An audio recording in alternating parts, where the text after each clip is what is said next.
Your face never lies. You can lie with your words. You can fake it with your actions. You can curate your narrative on social media.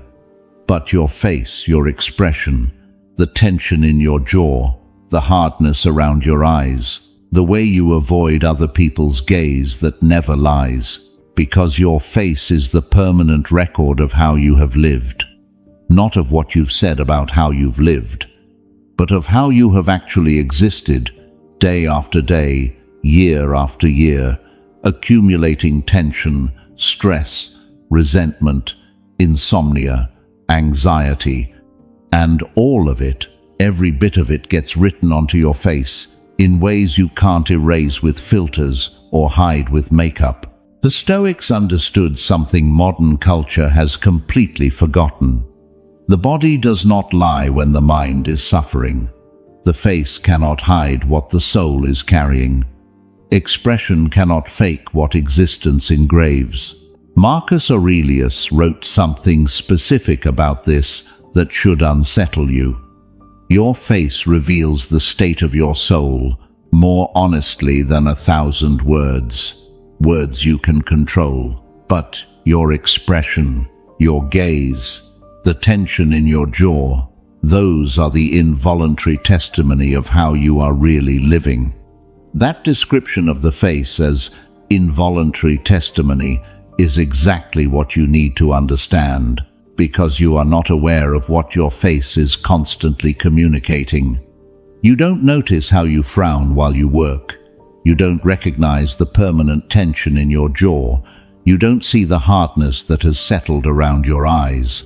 You don't perceive the closed-off expression that pushes people away before you even open your mouth. But everyone else notices.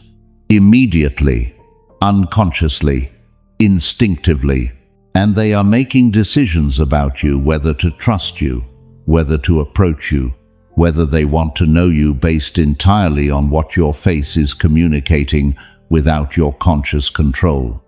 Epictetus taught something brutally honest about this phenomenon. People judge you in the first 3 seconds of seeing you, not by your words, by your expression. And that expression is the accumulated result of years of habits you don't even realize you have.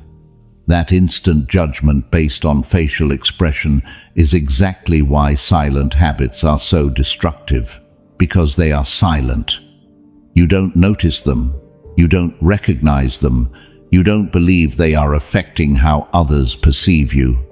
But they are destroying your image constantly, in every interaction, in every encounter, in every moment someone sees you and unconsciously decides that something about you makes them uncomfortable without being able to articulate exactly why. And what makes them uncomfortable is what your face is involuntarily communicating about how you are really living. Seneca observed this specifically in people who couldn't understand why others avoided them. They wondered why people pulled away even though they were kind with words. They didn't realize their facial expression was communicating tension, bitterness, exhaustion, repelling connection before they ever spoke. That repulsion created by facial expression before a single word is spoken is exactly what is happening in your life. Because you have developed silent habits that have transformed your expression into something that unconsciously pushes others away, not because you are a bad person, but because your face is communicating the accumulated cost of how you have been living. The chronic stress that tightens your jaw, the insomnia that dulls your eyes, the anxiety that tenses every facial muscle, the resentment that hardens your expression. And all of these silent habits, accumulated over years, have sculpted your face into a mask that repels instead of attracts, that closes instead of opens, that says, "Stay away," even though you consciously want people to come closer. The Stoics also understood that these habits are correctable, that the face is malleable, that expression can be transformed. that you can undo years of accumulated damage if you recognize the habits and deliberately correct them. But the first step is brutally recognizing which silent habits you have developed. And that recognition will not be comfortable, because you will see patterns you've maintained for years without realizing it. Habits so ingrained they feel like who you are rather than things you do. But they are not who you are. They are simply patterns you developed, and what was developed can be undone. Marcus Aurelius practiced deliberate observation of his own unconscious gestures. I observe myself as I would observe a stranger. How does my face look when I work? What does it express when I am alone? What does it communicate without my intention? And when I see what it communicates involuntarily, I can correct it deliberately. That self-observation, as if you were a stranger, is exactly the practice you need, because you cannot correct what you do not recognize, and you will not recognize what you do not deliberately observe. So you need to see yourself, really see yourself, as others see you, without filters, without the conscious control you use when you know you are being watched. And when you see yourself honestly, when you observe your expression in moments when you are not aware of being observed, you will likely discover something disturbing. That your face is communicating things you never chose to communicate. That your expression is pushing people away you consciously wanted to attract. That you have developed facial habits that are destroying your image without the slightest awareness on your part. And that discovery, uncomfortable as it is exactly where correction begins. Epictetus also warned that ignoring these habits does not make them disappear. The habit you do not recognize keeps operating. The pattern you do not observe keeps repeating, and the damage you do not admit keeps accumulating. Only when you see the problem honestly can you begin to resolve it. That insistence on honest recognition as a prerequisite for change is exactly why this introduction is necessary. Because most people prefer not to see. They prefer the illusion that their image is what they believe it to be, rather than what it is actually projecting. But that illusion comes at a devastating cost, because while you maintain it, while you refuse to see honestly silent, habits continue to destroy your image constantly. Years pass, the damage accumulates, your face hardens further, more people pull away, and you don't understand why, because you never truly saw what you were projecting. What comes next are 10 silent habits you are likely practicing right now without recognizing them. Each one is destroying your image in specific ways that affect how others perceive you and respond to you. Each one is correctable if you recognize it and deliberately work to change it. But recognition requires brutal honesty. It requires seeing without the protection of denial. It requires admitting that you have been doing things that sabotage your own image without being aware of it. And that admission will not be comfortable, but it is absolutely necessary. Because these silent habits are like termites, they work invisibly, but the damage they cause is massive, and only when you see the compromised structure can you begin to rebuild. Seneca said something final before moving into the specific habits. Your face is your most permanent mark. Not the mark you consciously design, but the mark your life involuntarily engraves. And that mark communicates more about you than anything you say. So, care for it. Observe it. Correct it. Because it is the first thing others see and often the only thing they need to decide about you. Your face never lies. It has been telling the truth about how you live for years. The only question is whether you will finally listen to what it has been communicating without your permission, and whether you will have the courage to correct the silent habits that have been destroying your image while you believed no one noticed. Prepare yourself, because what comes next will confront habits you have likely carried for years without recognizing their existence. And that recognition will be the first step toward reclaiming control over the image you project, rather than remaining an unconscious victim of habits you never consciously chose but have been practicing religiously. First, silent habit, living with a tense jaw due to constant stress. There is a habit you are practicing right now as you read this, and you don't even notice it. You are clenching your jaw. Not completely, not in an obvious way, but there is tension there. A low, constant pressure that you have been holding for so long that you no longer register it consciously. And that tension, that imperceptible pressure you maintain, hour after hour, day after day, is literally reconfiguring the structure of your face. The Stoics understood something modern medicine is only now rediscovering. The body does not lie when the mind is suffering. Marcus Aurelius wrote specifically about this. I observe how my body responds to my mental state. The tension I do not express verbally lodges itself in my jaw, my shoulders, my neck, and if I do not consciously release it, it becomes permanent. That observation about tension becoming permanent is exactly what is happening to your face. Because every time you are under pressure, every time you face stress, every time you feel anxious, you clench your jaw. It is not a conscious decision, it is an automatic response. Your body is trying to contain internal tension, and the jaw is where that containment manifests physically. And over time, after years of constant clenching, the muscles of your jaw develop in ways they shouldn't. They become larger, harder, more pronounced, but not in an attractive way. Your face adopts a hard expression, closed, prematurely aged, and more importantly, it communicates tension constantly.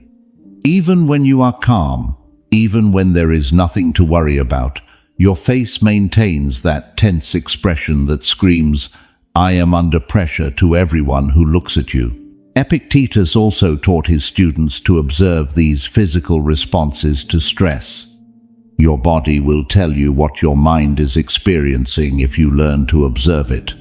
And when you see tension manifesting physically, you have the option to release it consciously instead of allowing it to become permanent. That choice between conscious release and letting it become permanent is exactly the choice you have right now. Because you have probably just noticed, perhaps for the first time in a long while, that your jaw is tense at this very moment. And right now, you have the option to relax it consciously, to release the tension you have been holding without noticing it. Do it now. Consciously relax your jaw. Slightly separate your teeth. Let the tension drop. Do you feel the difference? Do you notice how much tension you are holding without even realizing it? That tension you just released, you have been holding it constantly for years, and it has been transforming your facial expression into one that communicates perpetual stress. The practice that reveals how severe this habit is in your case is simple. Set random alarms throughout the day, 5 or 6, at unpredictable moments. And every time an alarm goes off, observe your jaw. Is it tense? Are you clenching your teeth? Is there constant pressure? If you discover that in most of those moments your jaw is tense, then this silent habit is destroying your image constantly. Because the tension you carry most of the time is visible to others, not in an obvious way, but it subconsciously communicates that you are under constant pressure. And people respond to that unconscious signal. They feel uncomfortable around you without knowing why. They sense that you are tense, even if they can't articulate how they know. And that perception makes them pull away, because tension is contagious, and no one wants to absorb your stress simply by being near you. Seneca also observed this phenomenon specifically. You clench your jaw without realizing it every time you are under pressure. And over time your face adopts a hard, closed, prematurely aged expression that screams tension even when you are calm. And that expression repels connection because it communicates that you are not safe to approach. That description of your tense expression as not safe to approach is exactly what others are perceiving unconsciously. They are not thinking, "This person has a tense jaw, I should stay away." They simply feel discomfort. They sense that something about your energy doesn't feel right, and they distance themselves without knowing exactly why. And you don't understand why people pull away, because you are not aware that your constantly tense jaw is communicating, "I am under extreme pressure. I am on edge. Stay away before my tension spills onto you." Correcting this habit requires deliberate, consistent practice. Multiple times a day, consciously check your jaw. Notice whether it is tense, and when it is, deliberately release it. Practice keeping your jaw relaxed even in stressful situations. When you feel the urge to clench, consciously resist it. Consider targeted facial massages to release accumulated tension in the jaw muscles. And if the habit is severe, consider working with a professional who can help you identify and correct chronic jaw tension or bruxism. Because this silent habit is not cosmetic. It is affecting how others perceive you and respond to you in every interaction. And as long as you maintain it, as long as you keep clenching your jaw unconsciously all day, you will continue projecting perpetual tension that pushes others away before you ever have the chance to connect. Marcus Aurelius summarized this with practical instruction. Observe your jaw constantly. When you notice it tense, ask yourself, what thought is creating this tension? Then release both the thought and the physical tension. Because holding on to both is cumulative poison to your presence. Stop living with a tense jaw caused by constant stress. Begin observing it deliberately, releasing it consciously, training your body to exist without that perpetual tension. Because your tense jaw is destroying your image by communicating constant stress that repels connection. And until you correct this silent habit, you will keep pushing people away without understanding why they simply don't feel comfortable around you. Second silent habit: sleeping poorly for years on end. There is a cost you have been paying for years without recognizing it. Every night you slept badly. Every early morning you woke up exhausted. Every day you functioned on insufficient sleep.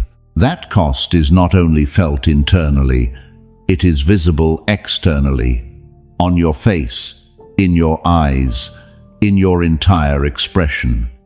And it accumulates in ways no makeup can hide and no filter can fix. Marcus Aurelius wrote specifically about the importance of rest for mental clarity. Rest is not a luxury, it is a fundamental necessity, because a mind that does not rest cannot function clearly, and a body that does not rest cannot sustain the presence life requires. That characterization of rest as a fundamental necessity is exactly what you have been ignoring, because you treat sleep as negotiable, as something you can sacrifice when you have more important things to do. Work to finish, shows to watch, endless scrolling on social media you can't let go of. And you sacrifice hours of sleep constantly, believing the cost is only feeling tired the next day. But the cost is infinitely greater than that. Chronic sleep deprivation, years of insufficient sleep, gives you a dull gaze that communicates existential exhaustion. Your eyes lose their brightness, literally. The vitality that should live in your gaze simply isn't there because your body is operating in constant deficit. Your skin loses life. It becomes dull, grey, lacking the glow that only proper rest can maintain. Dark circles become permanent. They are no longer temporary shadows. They are installed markers that communicate chronic exhaustion. And your entire face reflects a level of fatigue that no amount of coffee can hide. Epictetus also taught about the cumulative consequences of neglecting basic needs. Lack of sleep doesn't just give you dark circles. It gives you a dull gaze, lifeless skin, eyes without brightness, and your entire face reflects existential exhaustion that no makeup can hide. And that expression of perpetual fatigue communicates to others that you don't even have the energy to take care of yourself. That message, you don't even have the energy to take care of yourself, is exactly what your exhausted face projects. And people respond to that projection unconsciously. They perceive you as someone who is barely surviving, someone who has no surplus capacity to offer, someone who likely needs more energy than they can give. And that perception makes them keep their distance, because instinctively people seek vitality, not exhaustion. They seek energy that adds, not energy that drains. And your face, worn down by years of poor sleep, communicates that you are the latter, not the former. The practice that reveals the accumulated damage of this habit is confronting. Look for photos of yourself from 5 years ago. Compare them honestly with how you look now, and if you are honest, you will probably see something you would rather not see. That your gaze lost its brightness, that your skin lost its life, that your eyes sank, that your entire face adopted an expression of perpetual fatigue it did not have before. And that change was not natural aging. It was years of denying your body the rest it needs to maintain vitality. Seneca also warned specifically about this kind of cumulative neglect. You will not notice the damage day by day, but accumulate it over 5 years, and the result will be undeniable.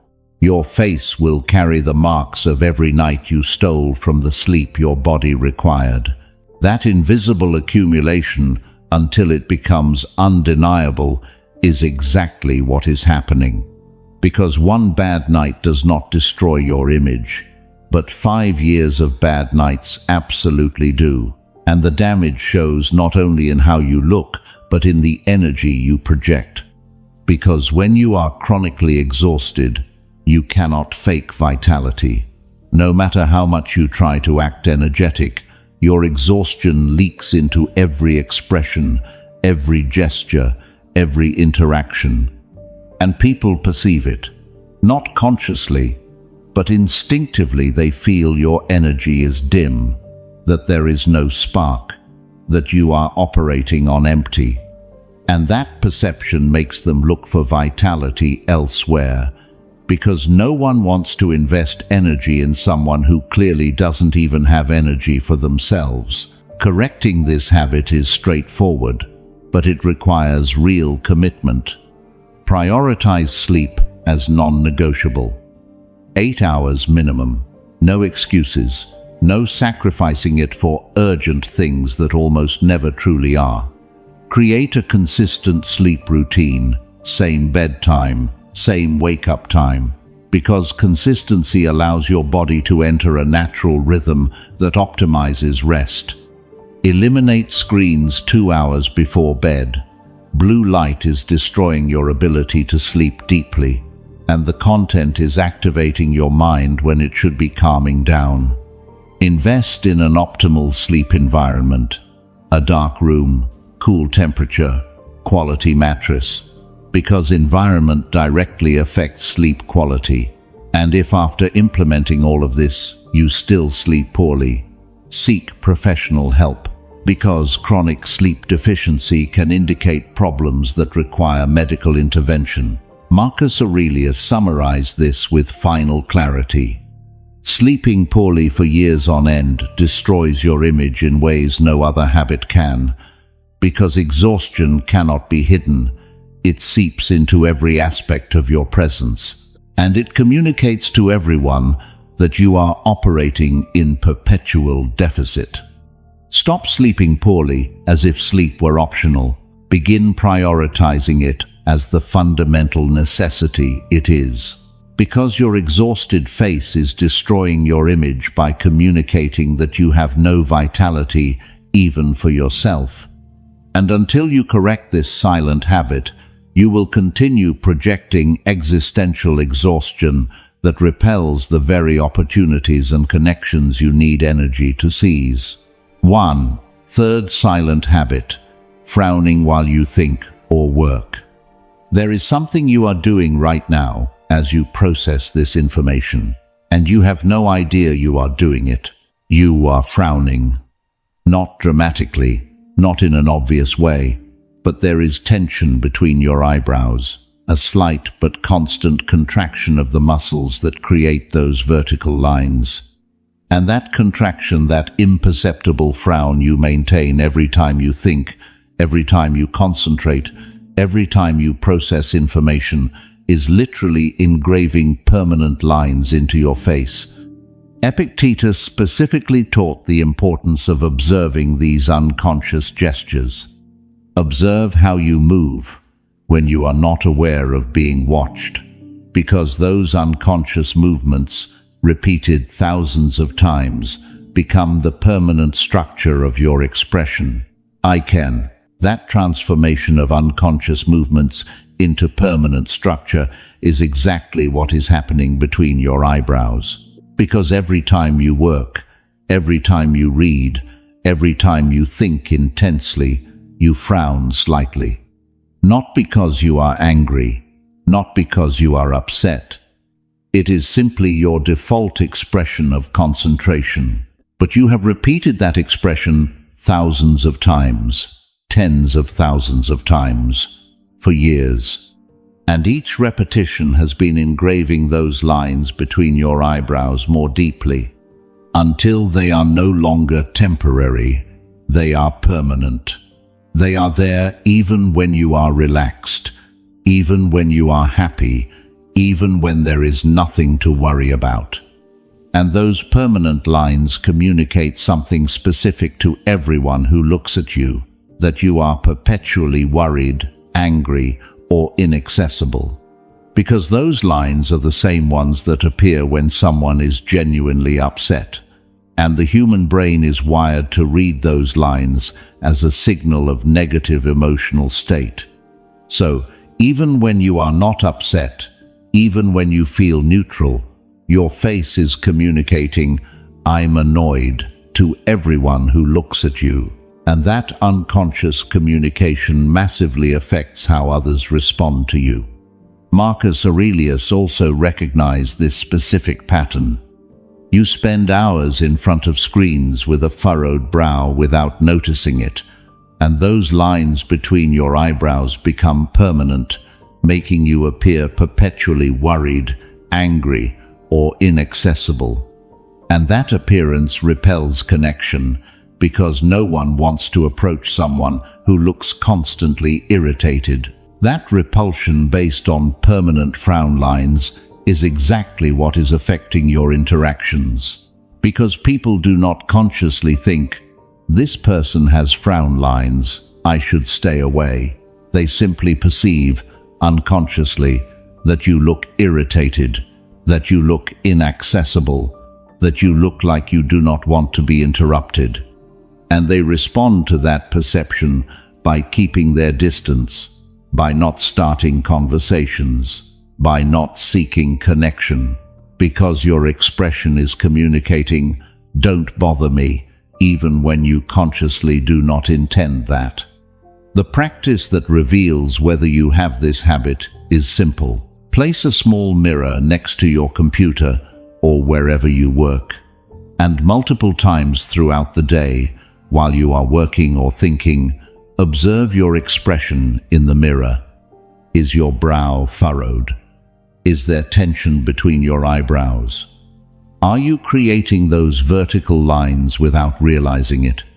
And if you discover that, yes, you constantly frown while you work, then this silent habit has been destroying your image for years without your awareness.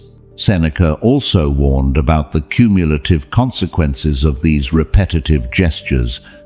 The gestures you repeat daily become the permanent sculpture of your face.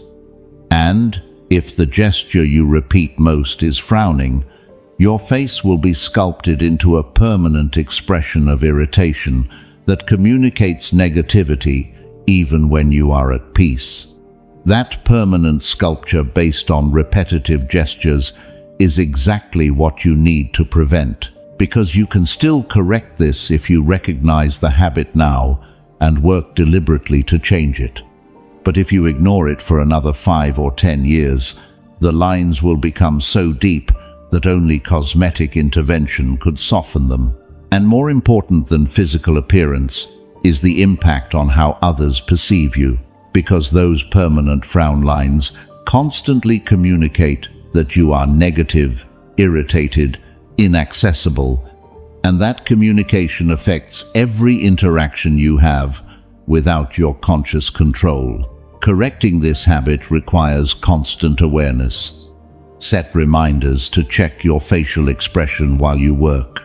Multiple times a day, notice whether you are frowning and consciously relax that tension. Practice maintaining a neutral or slightly positive expression even while concentrating. Train your face to focus without frowning. Consider using tape between your eyebrows during the day as a physical reminder not to frown. When you feel the tape move, you will know you are frowning and can correct it immediately.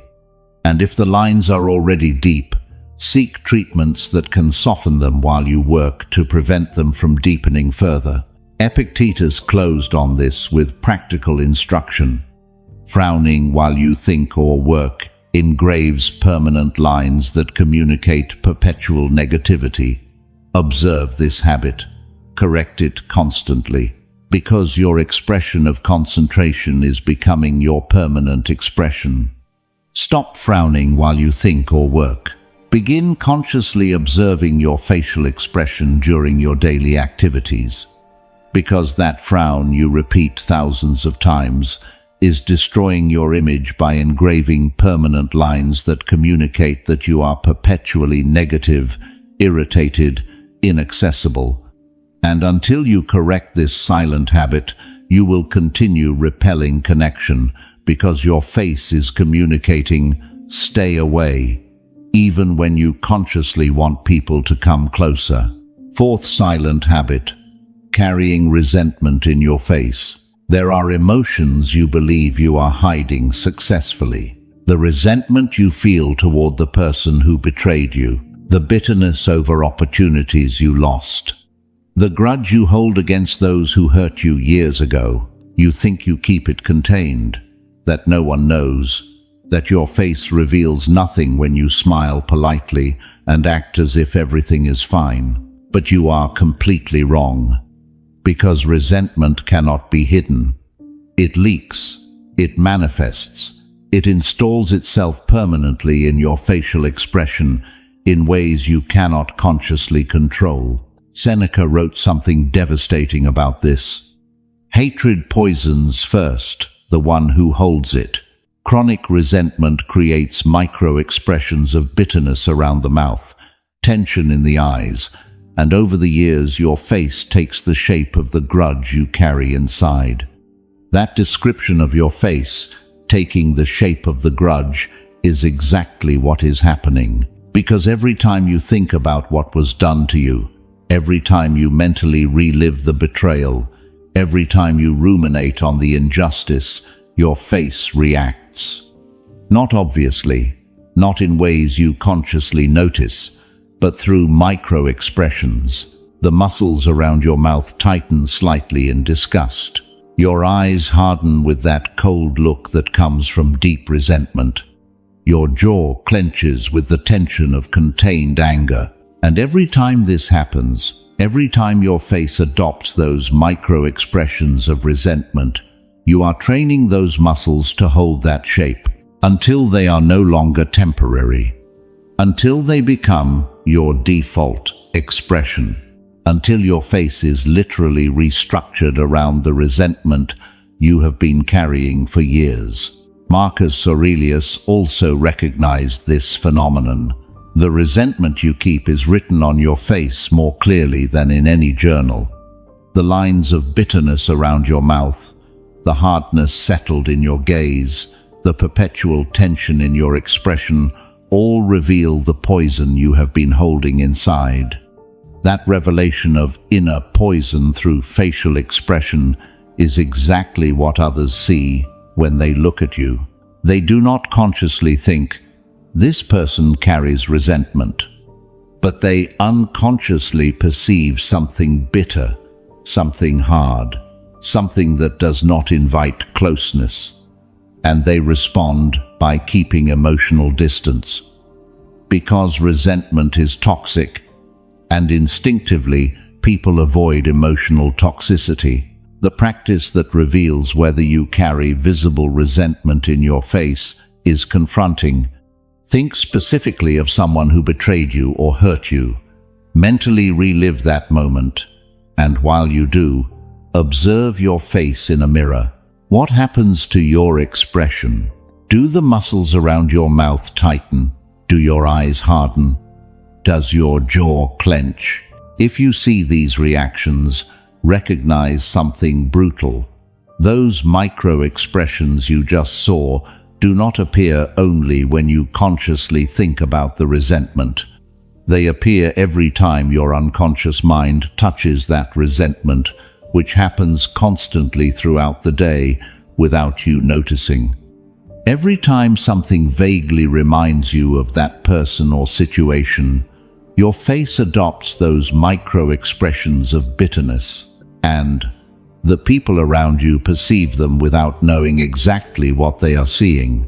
They simply feel that something in your energy does not feel right.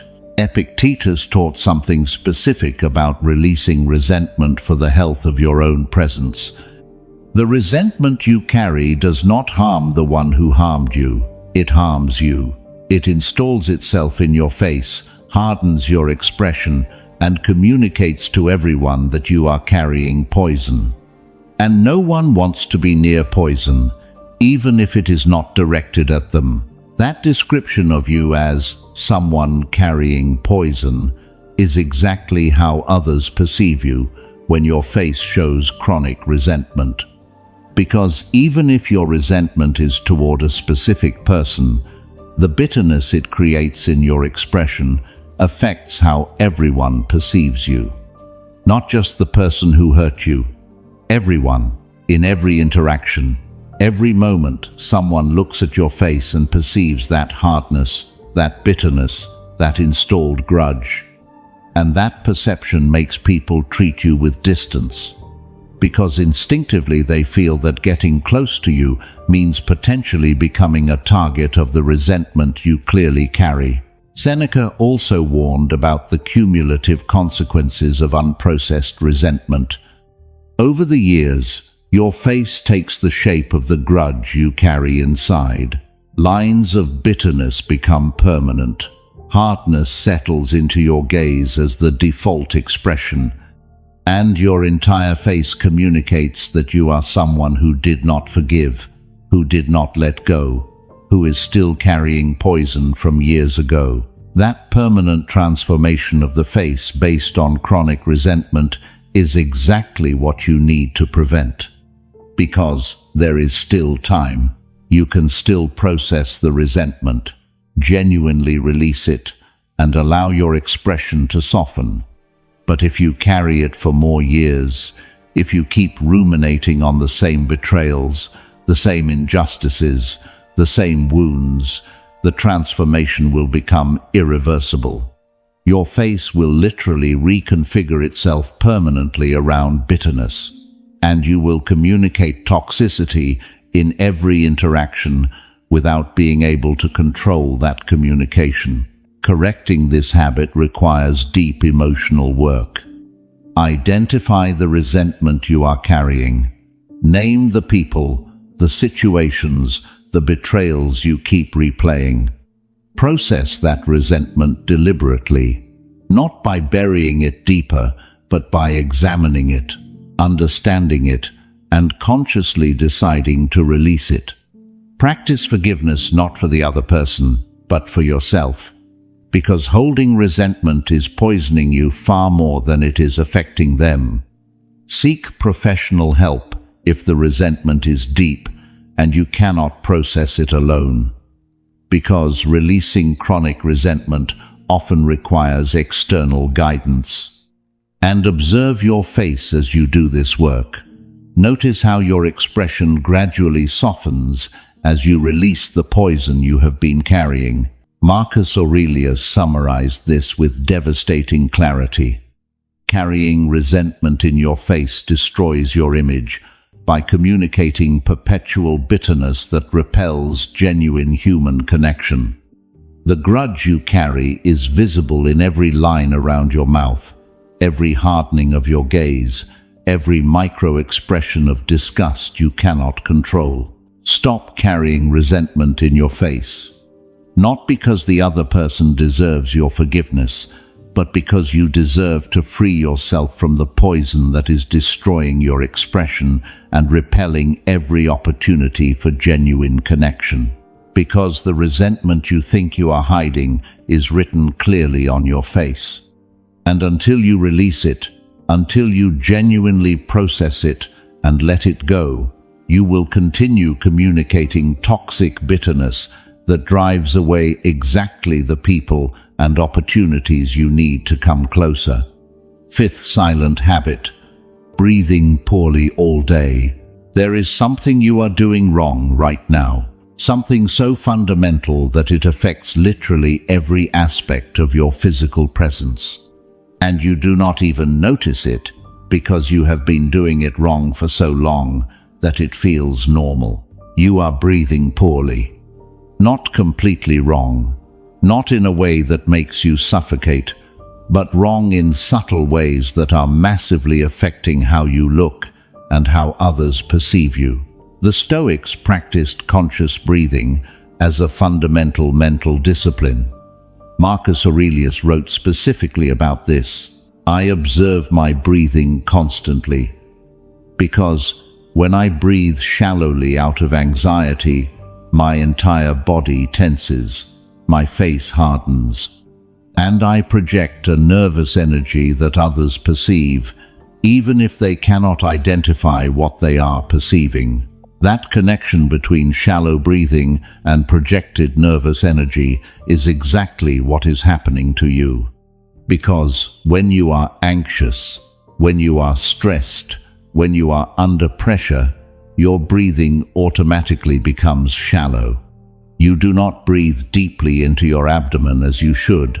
You breathe shallowly into your chest, short, fast, incomplete breaths. And that shallow breathing activates your sympathetic nervous system, the fight or flight system that keeps you in a state of constant alert. When that system is active, your entire body tenses, including every muscle in your face.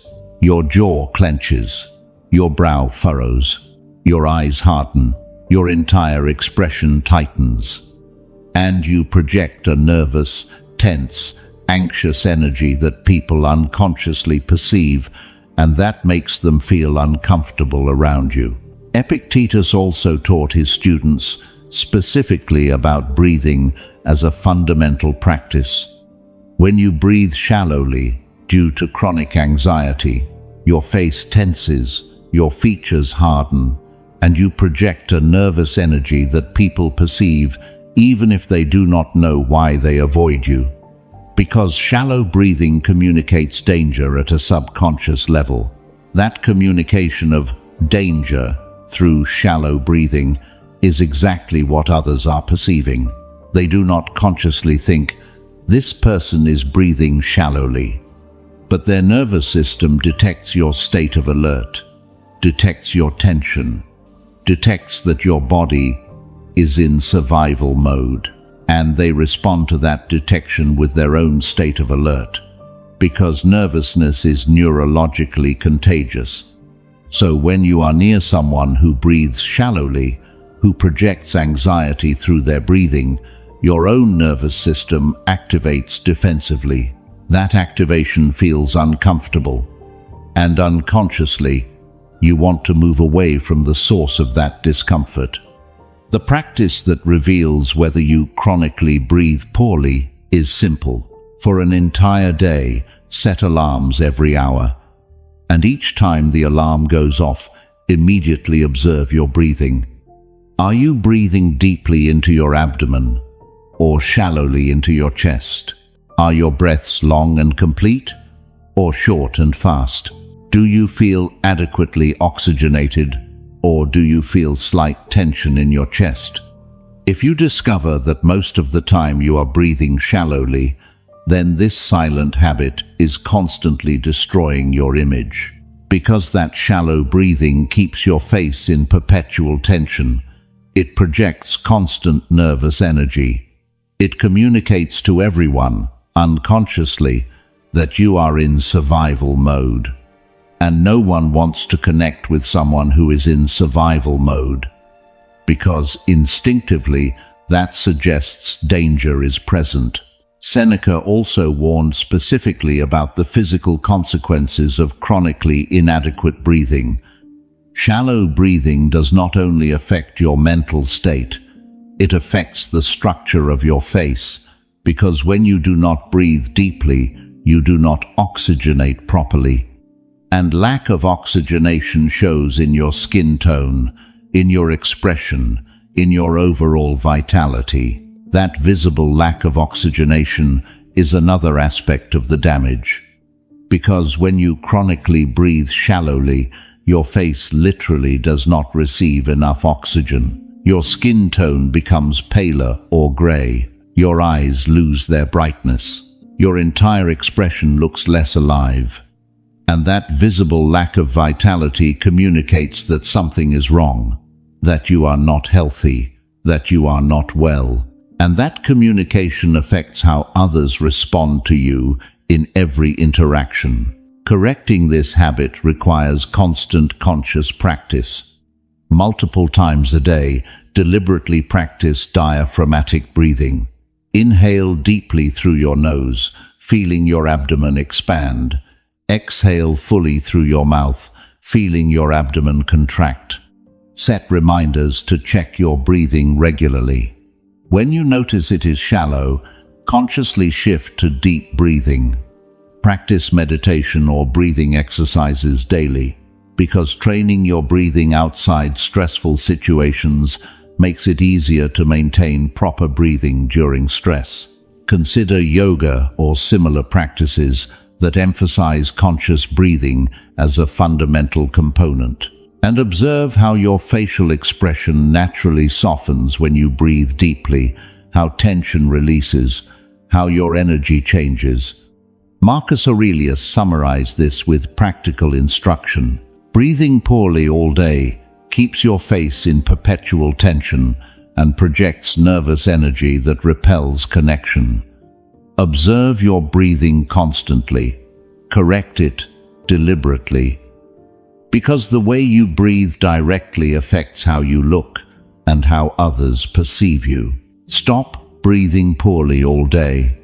Begin observing your breathing consciously. Correct it when it becomes shallow. Train your body to breathe deeply, even under stress. Because the shallow breathing you maintain chronically is destroying your image by keeping your face tense and projecting nervous energy that repels others. And until you correct this silent habit, you will continue communicating perpetual anxiety that makes people unconsciously move away from you without understanding exactly why they do not feel comfortable in your presence. Sixth silent habit: not drinking enough water for years. There is a fundamental neglect you have been practicing for years. So basic it sounds absurd to even mention it. So obvious that you probably minimize it. But it has cumulative consequences on your image that are absolutely devastating. You are not drinking enough water, not occasionally, chronically, for years, possibly decades. And that constant hydration deficit is literally withering your face in ways that are completely visible, yet that you attribute to other causes. Marcus Aurelius wrote specifically about caring for the body as a fundamental responsibility. Caring for the body as the temple of the spirit is not vanity, it is duty, because a neglected body cannot sustain the spirit that tries to express itself through it. And dehydration is the most fundamental form of neglect. That characterization of dehydration as the most fundamental neglect is exactly what you need to internalize. Because this is not exaggeration, not dramatization. It is a literal description of the damage you are causing. Your body is approximately 60% water.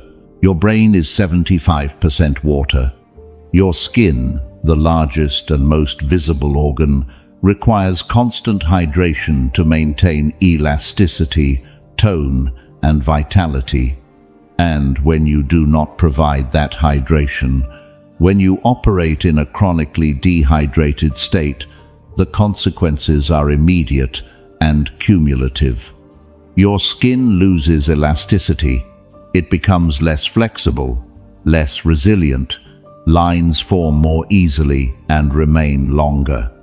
Your eyes sink, literally, because the tissue around your eyes dehydrates and recedes, creating that hollowed appearance you associate with illness or extreme aging. Your lips crack, dry out, become less full, less healthy in appearance, and your face literally withers. It looks less alive, less vibrant, less healthy. Epictetus also taught about the visible consequences of neglecting basic care. Chronic dehydration causes your skin to lose elasticity, your eyes to sink, your lips to crack, and your face to literally wither, projecting neglect and lack of vitality. And that projection communicates that you do not even take care of your most basic needs. I think that communication, you do not even take care of basic needs, is exactly what your dehydrated face projects. And people respond to that projection unconsciously. They perceive you as someone who neglects themselves, someone whose priorities are not in order, someone who does not even manage the fundamentals. And that perception affects how they treat you. Because if you cannot manage something as basic as hydration, what does that suggest about your ability to handle greater responsibilities? The practice that reveals whether you are chronically dehydrated is direct. Observe your urine. If it is consistently dark yellow, you are dehydrated. If it is clear or very pale yellow, you are adequately hydrated. Pinch the skin on the back of your hand. If it stays raised for a second before returning to normal, you are dehydrated. If it returns immediately, your hydration is adequate. Observe your lips. If they are constantly cracked, dry, requiring lip balm, you are chronically dehydrated. If any of these indicators show dehydration, then this silent habit has been destroying your image for years. Because dehydration does not only affect how you look, it affects your energy, your mental clarity, your entire presence. When you are dehydrated, everything functions worse. Your brain processes more slowly. Your body responds more weakly. Your presence projects less vitality. And all of that is visible. People do not consciously think, this person is dehydrated, but they unconsciously perceive that something is off, that vitality is missing, that the energy is low. Seneca also warned specifically about how small neglects create massive cumulative consequences. Not drinking enough water for years creates damage that no cosmetic cream can repair. Because the damage is not superficial, it is structural. Your skin literally withers from the inside out when you deny it the hydration it requires. That description of the damage as structural from the inside out is exactly what you need to understand. You can apply every cream in the world. You can use every facial treatment available, but if you are not hydrated internally, all of it is useless. Because the problem is not superficial. Your entire body is operating in deficit, and that deficit manifests first and most visibly in your face. Correcting this habit is simple, but it requires constant discipline. Drink water consistently throughout the day, not only when you feel thirsty, because thirst is already a sign of dehydration. Calculate your water needs, approximately 35 milliliters per kilogram of body weight. If you weigh 70 kilograms, you need at least 2.5 liters per day. Carry water with you constantly, a reusable bottle that is always visible, always full, always available. Set reminders if necessary, because if you have been chronically dehydrated for years, your body has lost its ability to signal thirst properly. Increase intake during exercise, hot climates, and when consuming caffeine or alcohol, because all of these require additional hydration. And observe the improvements. Within 1 or 2 weeks of proper hydration, you will notice visible changes in your skin, your eyes, your overall energy. Marcus Aurelius summarized this with devastating clarity. Not drinking enough water for years withers your face in ways that communicate fundamental neglect. Your skin loses life. Your eyes sink. Your entire expression projects that you do not even manage basic needs. And that projection destroys your image because it communicates incompetence at the most fundamental level. Stop treating hydration as optional.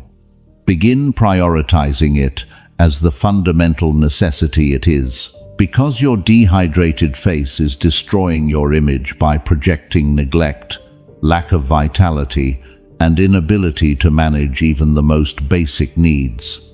And until you correct this silent habit, you will continue to look withered, dull, neglected, no matter how much you invest in cosmetic products, trying to superficially repair damage that is fundamentally structural. 7th silent habit: avoiding eye contact due to insecurity. There is something you do in every interaction without realizing it. Something so subtle you think no one notices. Something so unconscious that you do not even recognize you are doing it. You avoid eye contact. Not completely, not in an obvious way, but your eyes drift, they move, they look for an escape.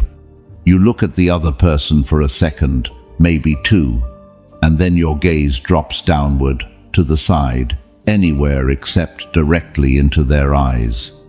And that constant drifting, that persistent avoidance of direct eye contact, is communicating something specific and devastating about you at a subconscious level. It is communicating that you do not trust yourself, that you are afraid, that you are not safe, that something in you needs to hide.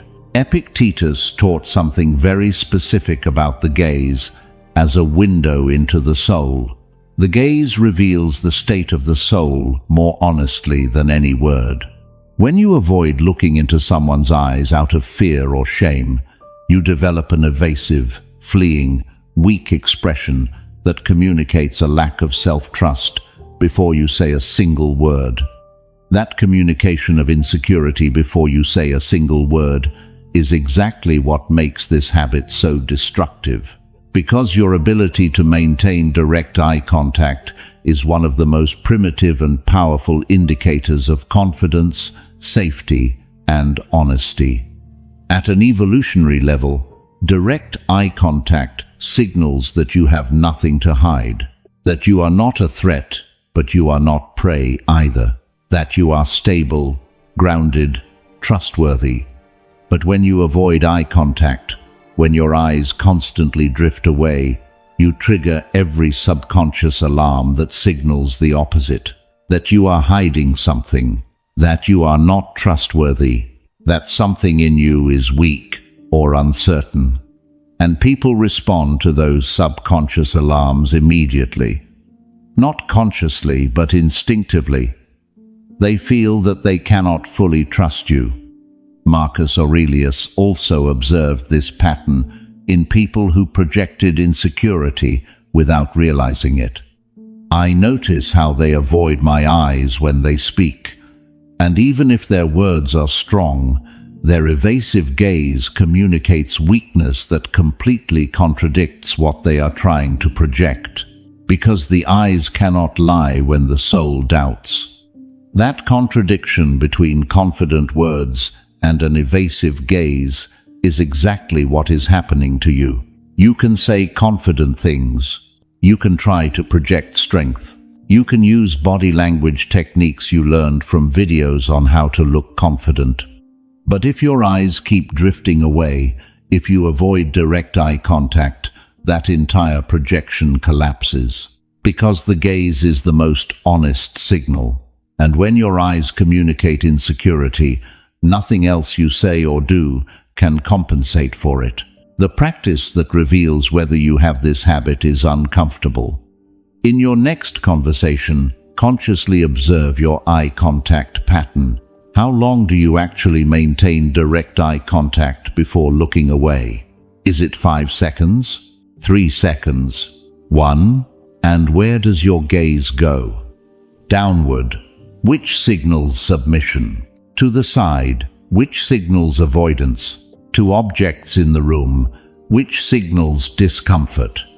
If you discover that you cannot maintain direct eye contact for more than 2 or 3 seconds before needing to look away, then this silent habit is destroying your image constantly. Because that avoidance, repeated in every interaction, communicates weakness, insecurity, and lack of confidence every single time you engage with someone. Seneca also warned about the cumulative consequences of projecting insecurity through the gaze. When you avoid eye contact out of fear or shame, you develop an evasive expression that becomes your default way of relating. And that expression repels opportunities, because no one wants to invest in someone who cannot even hold a gaze. That repulsion of opportunities based on an evasive gaze is exactly what is affecting your life, because opportunities come through people. And people make decisions about you based on subconscious signals they never consciously analyze. And your evasive gaze is one of the most powerful of those signals. It communicates that you are not reliable for important opportunities, that something in you is weak or uncertain. Even if the other person never consciously thinks, "This person avoids eye contact, so I won't choose them," they feel discomfort, distrust, and they choose someone else without being able to articulate why. Epictetus also taught that correcting this habit requires deliberate practice that will be deeply uncomfortable at first. Training yourself to maintain direct eye contact will feel profoundly uncomfortable at first. You will feel intense vulnerability. You will want to look away immediately. But that discomfort is the exact sign that you are training something that needs to be trained. That acceptance of discomfort as a necessary part of training is what you must understand before trying to correct this habit, because it will not be easy. If you have avoided eye contact for years, holding it deliberately will feel like emotional nakedness. You will feel exposed, vulnerable, as if the other person can see too much of you, and you will want to escape that feeling by looking away immediately. But that resistance is exactly what you must move through. because on the other side of that discomfort is the ability to project genuine confidence through your gaze. Correcting this habit requires constant, deliberate practice. In every conversation, consciously practice maintaining direct eye contact, not staring without blinking, which is aggressive but natural, steady contact. Use the 70/30 rule.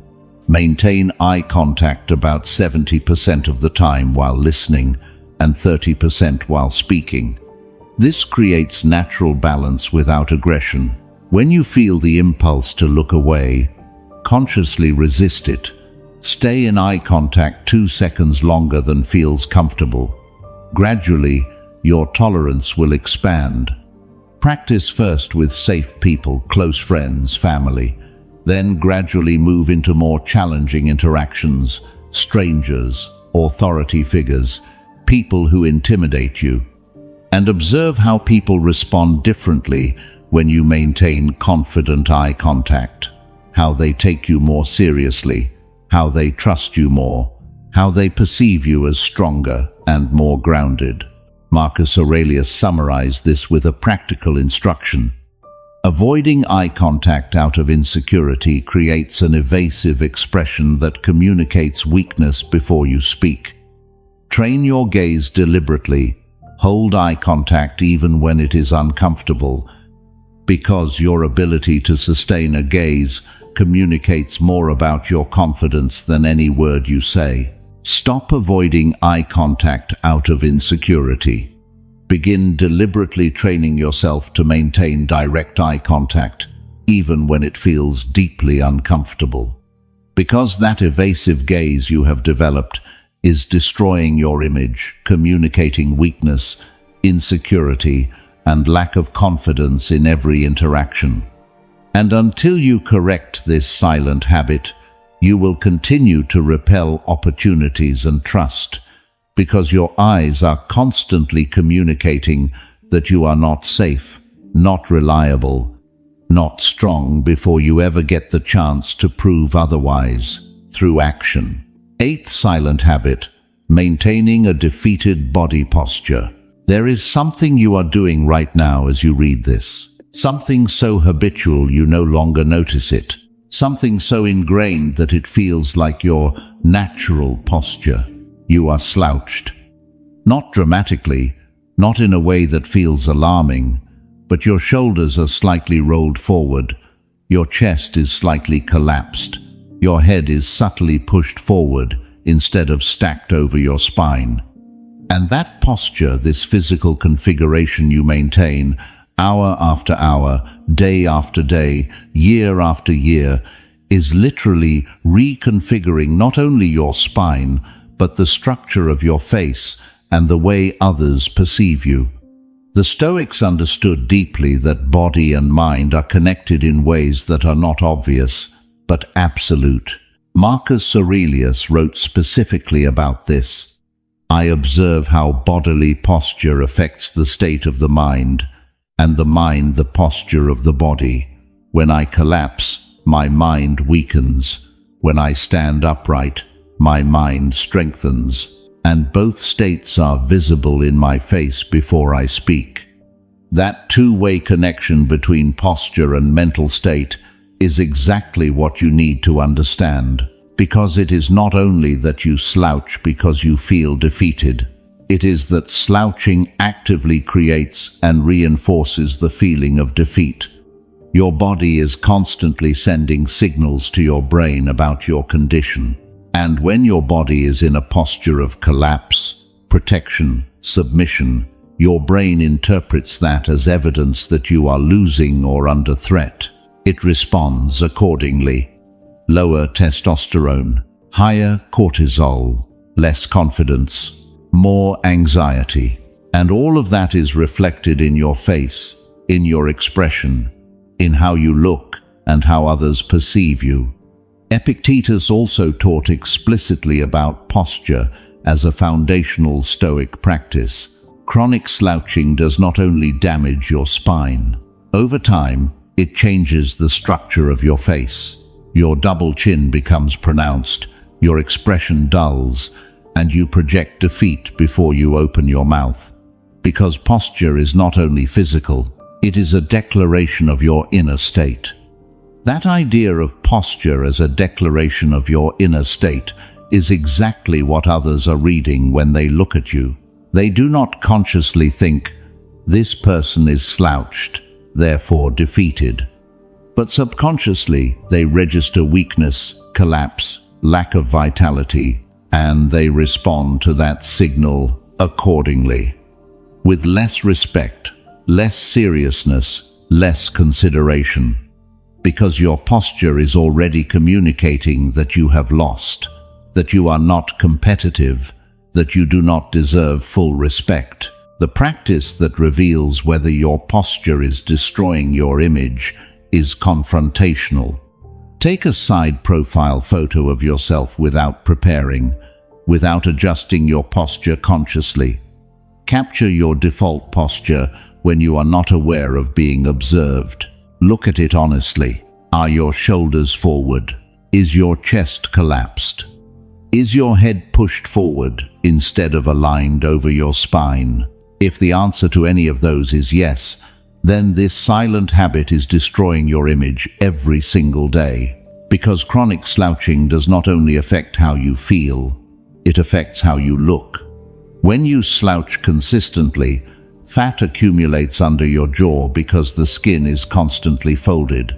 Your double chin becomes more pronounced, even if you are not overweight. Your face takes on a dull, drained expression because slouched posture restricts blood flow and oxygen delivery to your head. And you project an energy of defeat that repels opportunity, because no one wants to invest in someone whose body is already signaling that they have lost. Seneca warned explicitly about the cumulative consequences of defeated posture. Maintaining a defeated posture for years reconfigures not only your spine, but your entire face. Your expression dulls, your jawline collapses, and you project visible defeat before you speak. Because your body is constantly declaring that you are collapsed. That bodily declaration of collapse is exactly what others are responding to. It affects every interaction, every negotiation, every opportunity, every relationship. Because people make decisions about you partly based on how you physically present yourself, and if you present yourself in a posture of defeat, you will be treated as defeated, not because people are cruel, but because your own body is communicating your position in the social hierarchy. Marcus Aurelius practiced conscious postural correction as a daily discipline. Several times a day, I observe my posture. When I find it collapsed, I correct it deliberately, shoulders back and down, chest open, head aligned over the spine. Not as arrogance, but as the practice of dignified presence. That practice of constant postural correction is exactly what you must adopt, not as vanity, as the restoration of physical dignity that directly affects your mental state and how others perceive you. Correcting this habit requires constant awareness and, in many cases, professional support. Set multiple reminders throughout the day to check your posture. When you notice collapse, correct it deliberately. Shoulders back and down, chest open, head aligned. Strengthen your upper back and stretch your chest. Years of slouching shorten the chest muscles and weaken the upper back. Consider working with a physiotherapist or posture specialist if the issue is severe. Correcting years of poor posture often requires guided intervention. Fix your ergonomic setup. If you spend hours at screens with poor alignment, you are reinforcing slouching every day. Practice body awareness disciplines like yoga or Pilates that emphasize alignment and posture as core principles. And observe what happens to your face when you maintain upright posture consistently, how your jawline improves, how your expression brightens, how your entire energy changes. Epictetus concluded with a liberating truth. Maintaining a defeated posture projects defeat before you speak. Your body is constantly declaring your state, and if it declares collapse, you will be treated as collapsed. Correct your posture not as vanity, but as the practice of physical dignity that affects everything else. Stop maintaining a defeated body posture. Begin observing your posture consciously. Correct it constantly. Train your body to hold an upright alignment that communicates dignity instead of collapse. Because the slouched posture you have been maintaining is destroying your image, projecting defeat, dulling your expression, exaggerating your jaw collapse, and signaling to everyone that you have already lost before you ever get the chance to demonstrate your real capacity. And until you correct this silent habit, you will continue to be treated with less respect, less seriousness, and less consideration, because your own body is constantly declaring that you do not deserve more. Ninth silent habit: constantly ruminating on negative thoughts. There is a conversation that is happening constantly inside your head. A conversation no one else hears, one you believe is completely private, one you assume has no effect on how others perceive you, but you are completely wrong. Because that internal conversation, that constant dialogue of negative thoughts you repeatedly ruminate on, is leaking into your facial expression in ways you cannot consciously control. Seneca warned explicitly about the poison of repetitive, destructive thinking. Your negative inner dialogue leaks into facial micro-expressions of disgust, fatigue, and pessimism that people read unconsciously and that make them pull away without knowing why. Because even if you never verbalize your negative thoughts, your face is expressing them constantly. That involuntary leakage of internal thoughts into facial expression is exactly what is destroying your image. Because every time you think something negative, every time you replay what went wrong, every time you mentally criticize yourself, your face reacts. Not in obvious ways you consciously notice, but through micro-expressions. A nearly imperceptible contraction of disgust around your mouth when you think something negative about yourself. A hardening in your gaze when you ruminate on something that upset you. An expression of fatigue when the accumulated weight of your negative thoughts overwhelms you. And although each micro-expression lasts only a fraction of a second, you repeat them constantly throughout the day. Hundreds of times, thousands of times, every time your mind returns to its habitual negative patterns. And while each one is almost imperceptible on its own, together they accumulate into a general impression that others clearly perceive. They perceive something negative in your energy, something pessimistic, something draining, and they respond to that perception by keeping emotional distance. Because negativity is contagious, and no one wants to be infected by a pessimistic outlook. Marcus Aurelius also recognized this phenomenon explicitly. I observe how my thoughts affect my expression even when I do not verbalize them. When I ruminate negatively, my face adopts a subtle expression of disgust that others perceive as a signal that I am not safe to approach. Because they project that eventually that negativity will be directed at them. That projection that eventually the negativity will be directed at them is exactly what others feel unconsciously. Because if your face frequently shows expressions of disgust, if it regularly displays micro-expressions of negativity, others perceive you as a critical judge. And no one wants to be near a critical judge, because even if your criticism is currently directed at yourself or at others, People instinctively feel that sooner or later they will be judged as well. So they keep their distance, not consciously rejecting you, simply feeling uncomfortable around the negative energy you project. The practice that reveals whether you ruminate negatively in ways that affect your expression is uncomfortable. For one full day, every time you notice yourself thinking something negative, mentally mark it. Just count, without judging, without trying to change anything yet. Simply observe the frequency.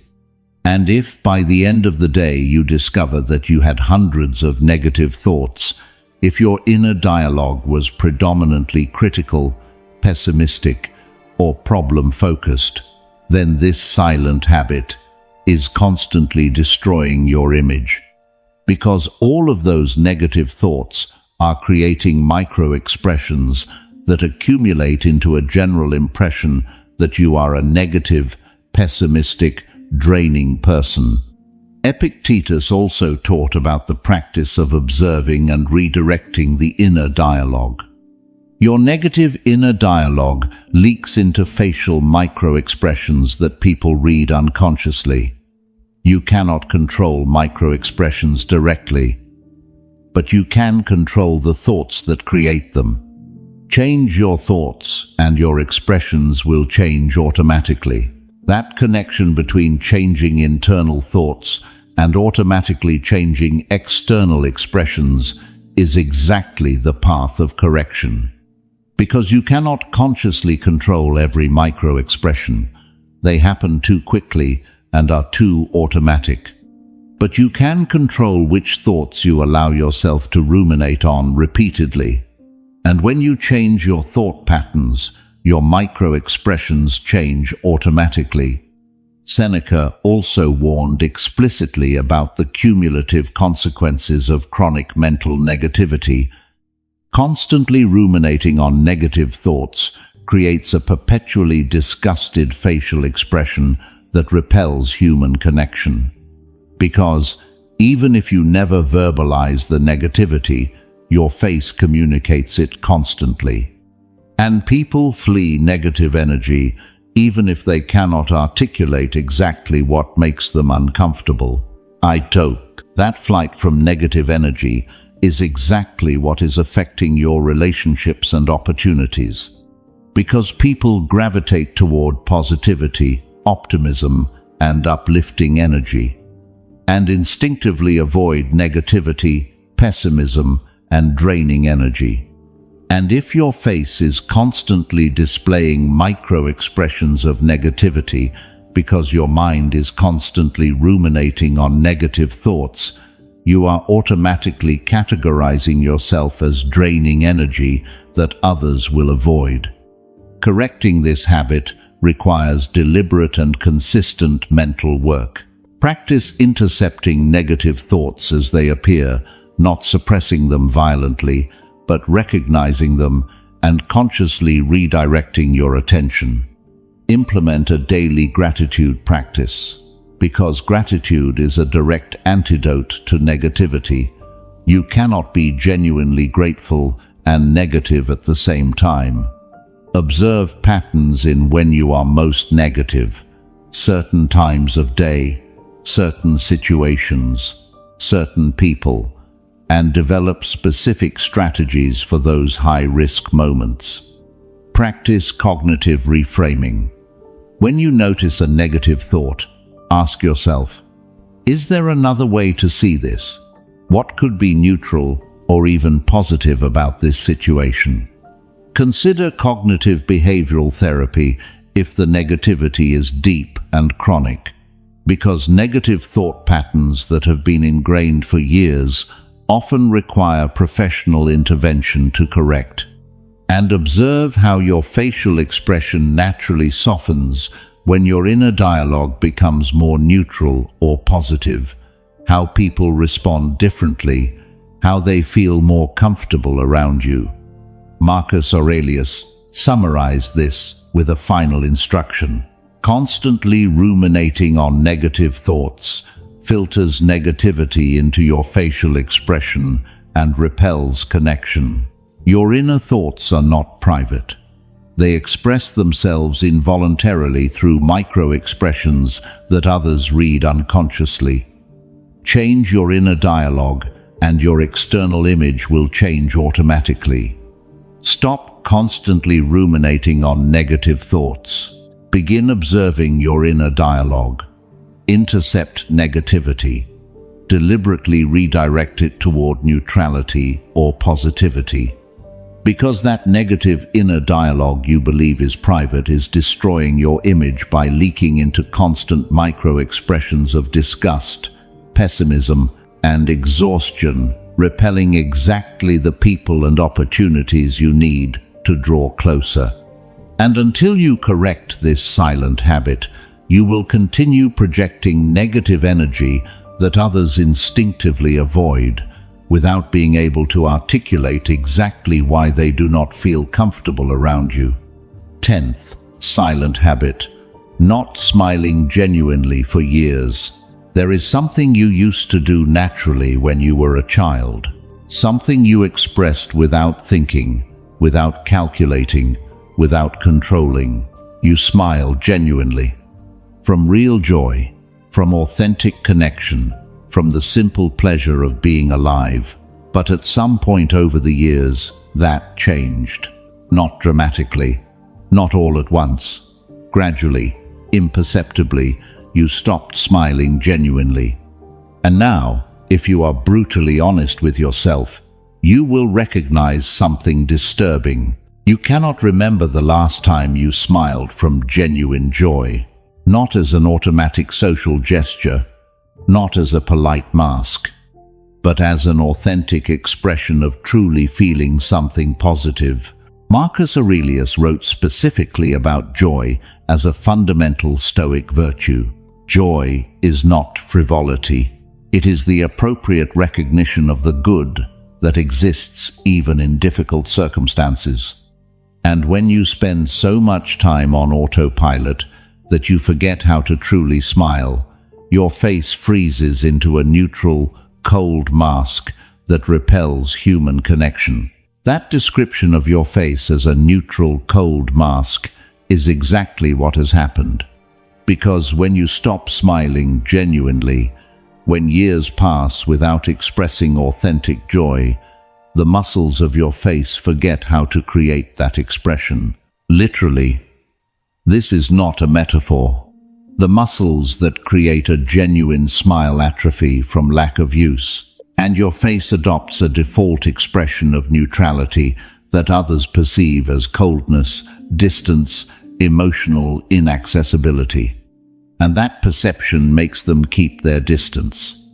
Because no one wants to approach someone who appears emotionally dead, because that is exactly what a face that never smiles genuinely communicates. That something inside is turned off, that there is no real emotional life, that there is no possibility of authentic connection. Epictetus also taught about the smile as a practice of human connection. When you spend so much time on autopilot that you forget how to truly smile, your face freezes into a neutral, cold mask that repels human connection.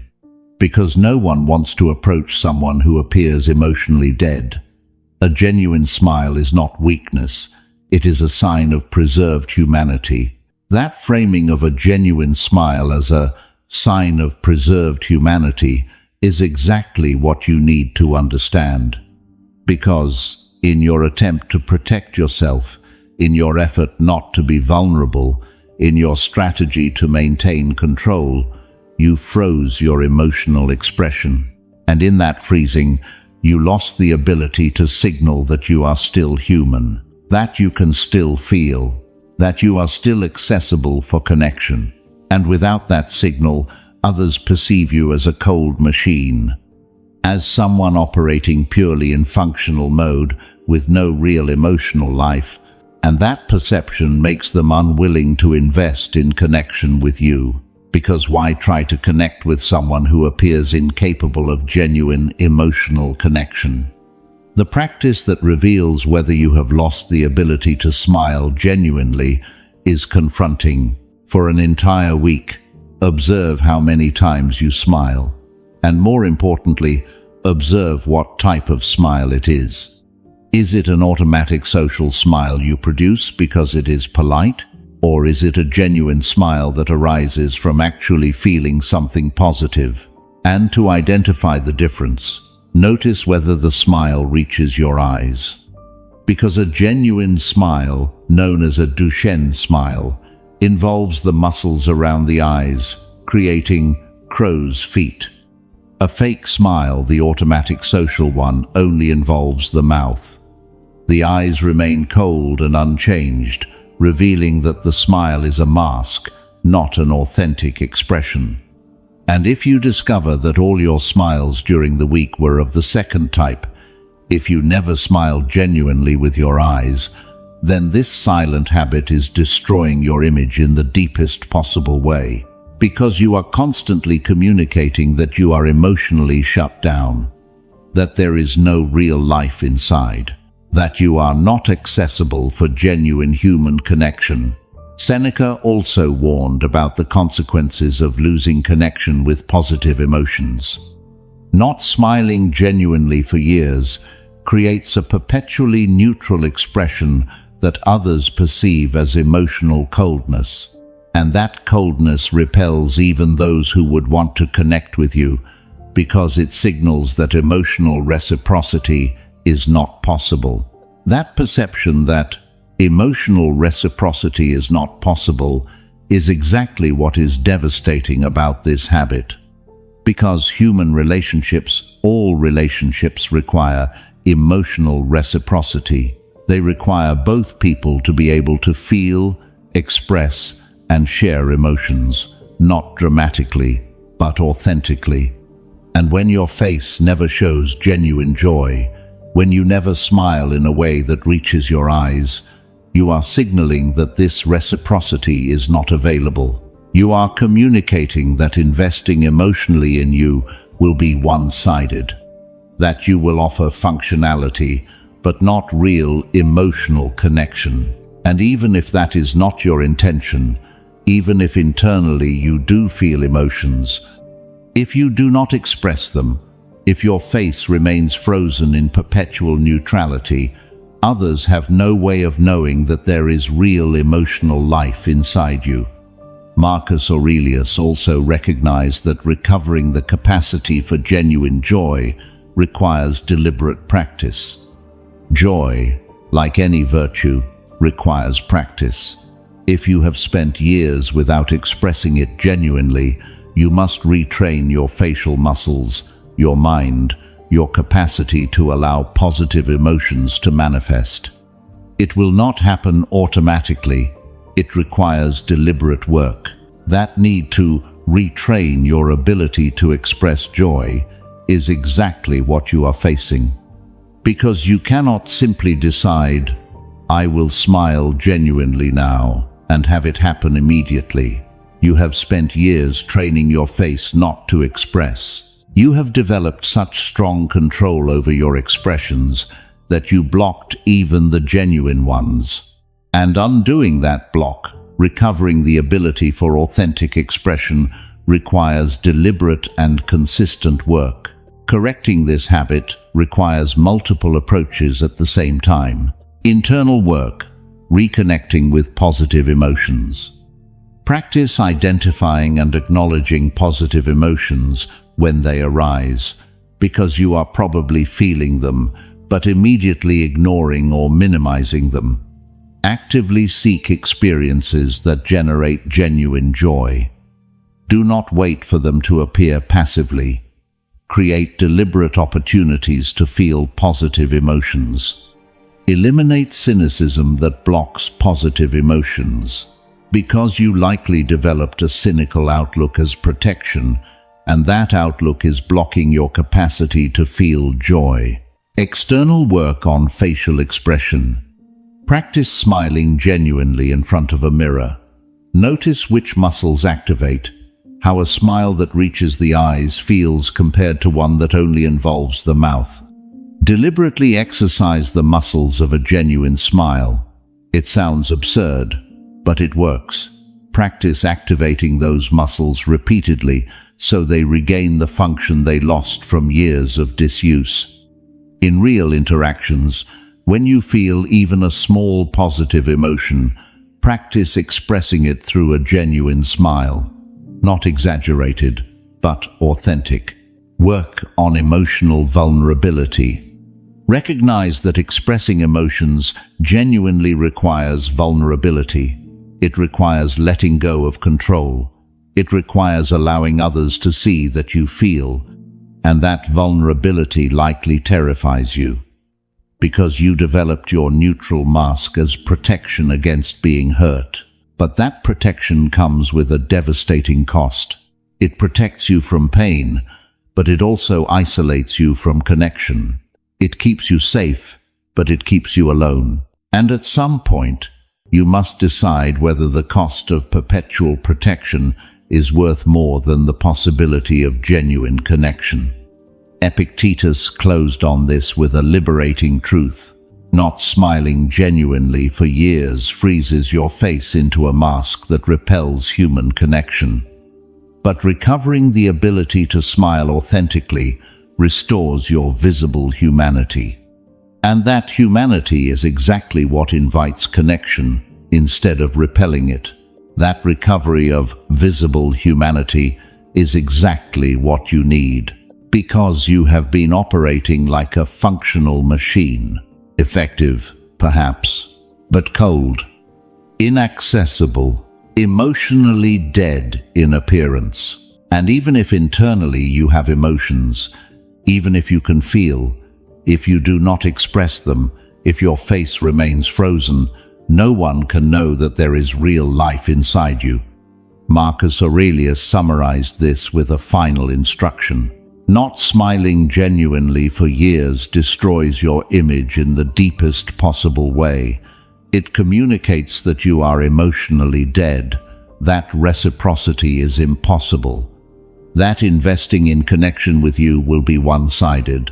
Recover your capacity for genuine joy, not as frivolity, but as a practice of preserved humanity. Stop not smiling genuinely. Begin the deliberate work of recovering your ability to express authentic joy, because that face frozen in perpetual neutrality is destroying your image by communicating that you are emotionally dead. And until you correct this silent habit, you will continue to repel genuine human connection, because your face is constantly signaling that there is no real emotional life inside you, that you are a functional machine, not an accessible human being. And no one wants to connect with machines, only with humans. And your humanity is only visible when you allow it to express itself through your face, the face you built without knowing it. You have reached the end of these 10 silent habits that are destroying your image. And if you have been honest with yourself while listening, something fundamental has changed in how you see yourself. Not because you learned cosmetic information about how to improve your appearance, but because you confronted brutal truths about how you have been unconsciously building an image that repels exactly what you consciously want to attract. That you live with a tense jaw, communicating perpetual stress. That you have slept poorly for years, projecting existential exhaustion. That you constantly frown, carving permanent lines of negativity. That you carry visible resentment in every micro-expression of bitterness. That you breathe poorly all day, projecting constant anxiety. That you do not drink enough water, withering your face from the inside. That you avoid eye contact, communicating deep insecurity. That you maintain a defeated posture, declaring collapse with your entire body. That you ruminate on negative thoughts, filtering pessimism into every expression. That you do not smile genuinely, signaling that you are emotionally dead. Each of these habits is silent. You do not notice them. You do not recognize that you practice them. You do not see the cumulative damage they are causing, but others do see it, immediately, unconsciously, instinctively, and they are making decisions about you, about whether to trust you, whether to approach you, whether to give you opportunities, based entirely on what these silent habits are communicating beyond your conscious control. The Stoics understood something you need to internalize now. Your face never lies. It is the permanent record of how you have lived, not of what you say about how you have lived, but of how you have actually existed. And for years, without noticing, you have been practicing habits that have sculpted your face into something that communicates tension, exhaustion, negativity, insecurity, defeat. Marcus Aurelius would remind you, your face is the involuntary testimony of every habit you practice. You cannot lie with your expression, because your expression is the accumulated result of actions repeated thousands of times. And those actions have created exactly the face you have now. That direct connection between repeated habits and the resulting face is exactly what you need to accept, because it means two things at the same time. First, that you are responsible for the face you have. Not entirely genetics plays a role, but the habits you practice have sculpted much of what others see when they look at you. And second, that you can change that face, not instantly, but deliberately, through constant correction of the habits that created it. Seneca would remind you, do not lament the face you developed, because lamenting wastes energy. Instead, brutally recognize which habits created it, and begin the deliberate work of correcting each one systematically. That deliberate work of systematic correction is exactly what stands before you now. You cannot correct everything at once. It would be overwhelming and unsustainable. But you can start with one, the one you recognize as most destructive in your specific case. And when that one becomes habitual, when you have corrected it through constant practice, you add the next. And gradually, through sequential correction of each silent habit, you transform not only your image, but your entire presence. Epictetus would remind you, real transformation is not dramatic, it is cumulative. You correct one small habit, then another, and years later, you discover that you have completely transformed without a single dramatic moment of change. That cumulative transformation through constant correction of small habits is exactly the path the Stoics practiced. They did not seek instant transformation. They practiced constant improvement, daily correction, perpetual attention to details others ignored. And that practice transformed them into presences others could not ignore, not through arrogance, but through presence deliberately cultivated by attention to exactly the kinds of habits you have just confronted. Now you have a definitive choice in front of you. You can return to unconsciousness. You can ignore what you have just recognized. You can pretend these habits are not affecting your image because it is more comfortable to live in denial. That option is easy. It is familiar. It is what you have been doing for years. But it carries a cost you now clearly recognize. You will continue projecting an image that repels exactly what you want to attract. You will continue being overlooked for opportunities. You will continue feeling that others keep their distance without understanding why. Or you can begin the work. You can choose one habit to correct first. You can implement deliberate, constant practice of correction. That option is uncomfortable. It is ongoing work. It is perpetual attention to details you would rather ignore. But it carries a reward unconsciousness can never give. Control over how you are perceived. The ability to project the image you deserve to project. Instead of being a victim of unconscious habits, that built an image that repels. Marcus Aurelius lived this. He practiced constant attention to small details of his presence, and he became a leader whose physical presence communicated dignity, control, authority without needing words. Seneca lived this. He deliberately corrected his patterns until his physical presence reflected the philosophy he taught. Epictetus lived this. From the most unfavorable circumstances imaginable, he cultivated a presence that communicated unbreakable strength. None of them did it dramatically. They did it through constant attention to exactly the kinds of habits you have just confronted. And that same transformation is available to you. It does not require extraordinary resources. It does not require cosmetic surgery. It does not require superior genetics. It only requires your willingness to honestly see what you have been practicing unconsciously and your commitment to correct it deliberately through constant practice. So, the final question is not whether these habits made sense.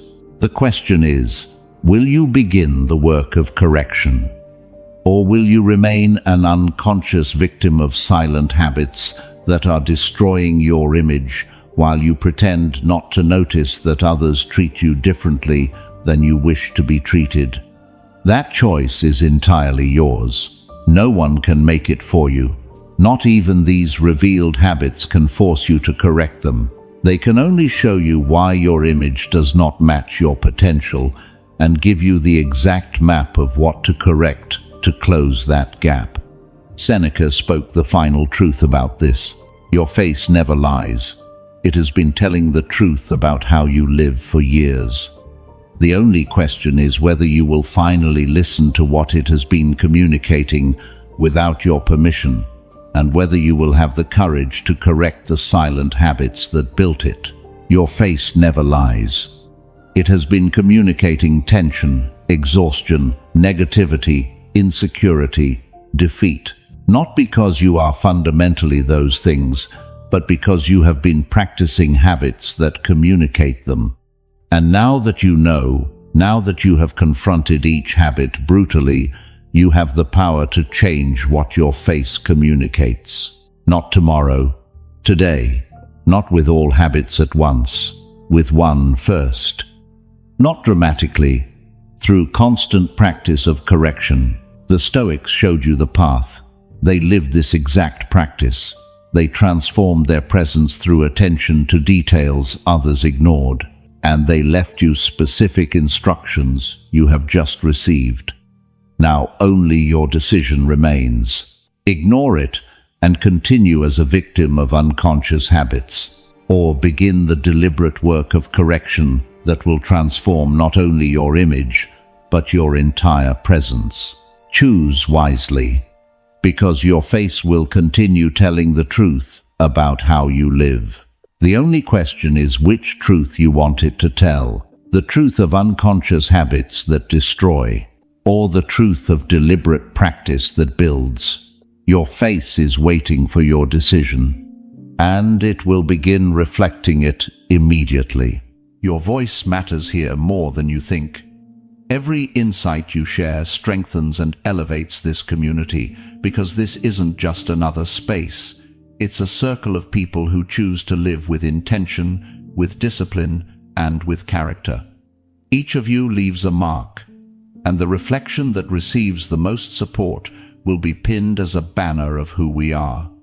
Not as decoration, but as a reminder of the kind of warrior who chooses to think, feel, and act with stoic clarity. Because this is a community that doesn't run from pain, it walks through it with courage.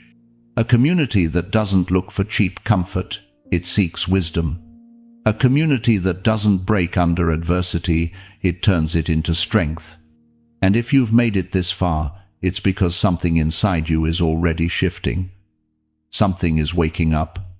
Something is asking for more. So, before you leave, check the description. There you'll find the paths we created to help you keep strengthening your mind. They're not there by accident. Each one exists to help you go deeper, build inner resilience, and return again and again to that place within you where nothing and no one can take your peace. Subscribing isn't doing the podcast a favor. It's an act of respect toward yourself. It's choosing not to live on autopilot anymore. It's committing to think differently, to feel with more order, to live with more intention. Because every Monday, Wednesday, and Friday, we publish reflections designed to stay with you when life gets heavy, when your mind gets loud, when you need a reminder of who you are. Not following us means risking missing the one lesson you might need in the hardest moment. And if you choose to go a step further, if you choose to become a member, understand one thing clearly. You're not donating, you're sustaining a mission. Because of you, this flame stays alive. Because of you, we can keep spreading Stoicism as a refuge for millions who are fighting not to give up. Your support is what keeps this podcast alive, strong, and growing. You're not a spectator, you're part of the foundation holding this community together. I'll see you in our next Stoicism for Winners session, where we'll keep exploring the depth of Stoic wisdom applied to everyday life. In the meantime, dive into the recommended sessions in the description and continue your path. And until we cross paths again, don't forget this. You are the master of your perception, the guardian of your peace, and the warrior of your own battle. That is the legacy of Stoicism. That is the art of becoming invincible.